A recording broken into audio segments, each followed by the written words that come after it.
નમસ્કાર. આજે આપણે ગુજરાતીમાં પાઠ 3 આપણે થોડું ભણી ગયા છીએ. હવે પાના નંબર 38 ઉપર એમાં ઉપર એક ફકરો આપેલો છે અને સૂચના છે કે જરા વાંચો તો પેલા હું વાંચું છું. રૂપાલી અને ઋત્વિક બંને ગયા બગીચામાં, બંને બાંકડે બેઠા.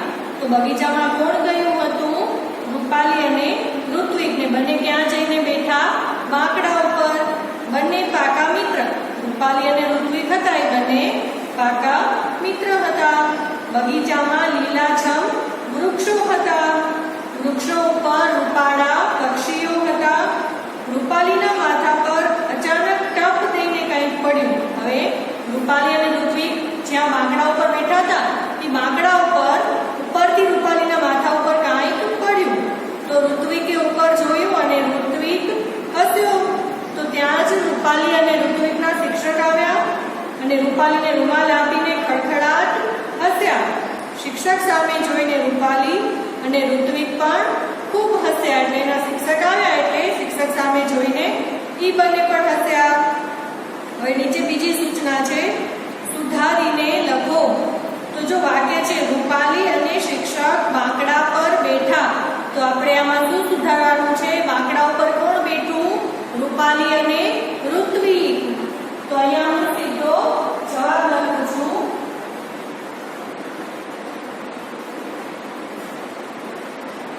રૂપાલી અને ઋત્વિક બાંકડા પર બેઠા. પછી બીજું વાક્ય, તો બીજું વાક્ય શું છે? ઋત્વિકના માથા પર ટપ દઈને કંઈક પડ્યું. તો કોના માથા ઉપર કંઈક પડ્યું? રૂપાલીના માથા ઉપર. એટલે આપણે અહીંયા સુધારીને લખવાનું છે, રૂપાલીના માથા પર ટપ દઈને કંઈક પડ્યું.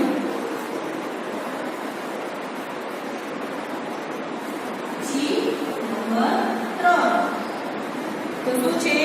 રૂમાલ ખડખડાટ હસ્યો. તો ખડખડાટ કોણ હસ્યું હતું?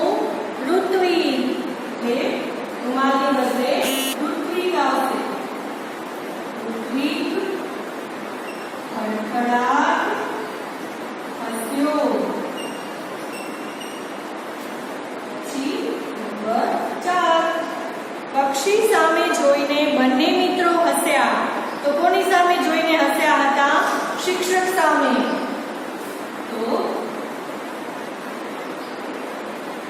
શિક્ષક સામે જોઈને બંને મિત્રો હસ્યા.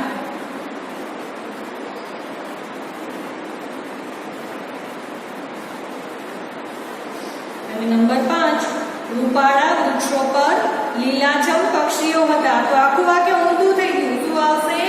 લીલાછમ વૃક્ષો ઉપર રૂપાળા પક્ષીઓ હતા. નંબર 5, લીલાછમ વૃક્ષો પર રૂપાળા પક્ષીઓ હતા.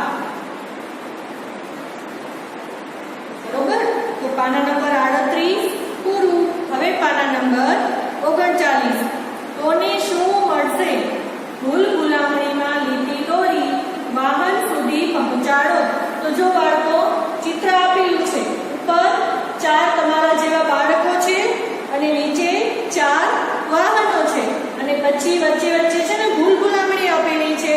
તો તમારે રસ્તો શોધી અને આ 4 બાળકોને વાહન સુધી પહોંચાડવાના છે. પછી વાહન સુધી તમે પહોંચાડી દેશો ને એટલે પછી નીચે લખવાનું છે, જો ચશ્માવાળા છોકરાને શું મળ્યું?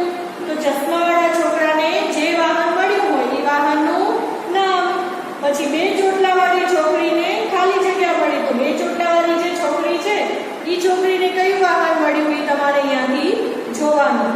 પછી નંબર 3, ખાલી જગ્યા છોકરીને ખાલી જગ્યા મળી. તો પછી આ જે ચશ્માવાળી છોકરી છે તો એ ચશ્માવાળી છોકરીને શું મળ્યું એ લખવાનું. અને નંબર 4, ખાલી જગ્યા છોકરાને ખાલી જગ્યા મળી. તો ટોપીવાળો છોકરો બાકી રહે છે એટલે ટોપીવાળા છોકરાને શું મળ્યું? અહીંયા વાહનમાંથી